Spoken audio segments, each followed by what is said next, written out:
Алтынчы Украина президенті Терджимялы кечмеште эмсалі олмаған сайлав алды компаниясы Девлет башы вазифесінде планлары аққында ЮЭТВ мұхберлерінің левхасында.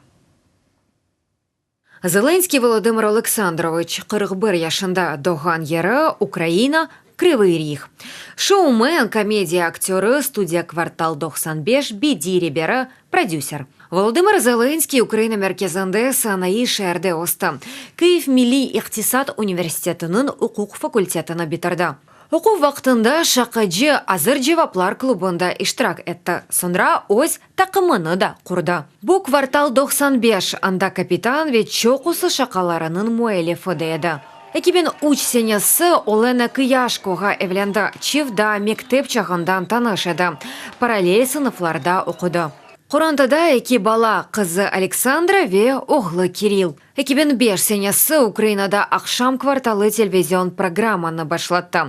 2 ел давамында тенефюслер алып бір Украин телевизион каналының баш продюсер олды. Актер ве продюсер Зеленский ондан зияде uzun бедей фильм чықарды. Эве девлет вазифелерінде чалышмаған еді. Сесетке бір түрлі алақасы олмады. Президент намзетіне Володимир Зеленский на 2017 сенесі Адлия Назерлігі қайд еткені «Слуга народа» фырқасы костырды. Айны бойле адыны Зеленский тарих очасыны ойнаған сериал ташый. Анда о мемлекет президенті ола. Зеленскийнің сайлав алды компаниясы тек Украина үшін дегіл, ама бұтын дүния үшінде кечміште әмсалі олмаған бір вақы алды. Намзет елжылығы яране студия «Квартал 95» гастроллері. Матбуат конференциялары весәлейджіларнен көрішівлер ярани интернетте видео язылар. Айны бойле яны президент Девлет башы вазифесінде де халық еле қонышмаға девам етежек ола. Сайлавларның екінші турында Володимир Зеленский рейлерінің 73% қазанды. Бұл президент компанияларының рекорды олды. О сайлав алды программасында «Зе президент» мемлекетні диджиталға чевармеге сөз берді.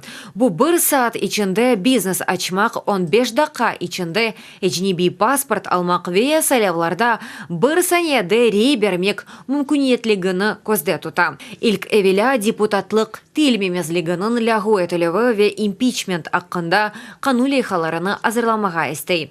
Президент vazifesinde bir müddet olacağına söz berdi.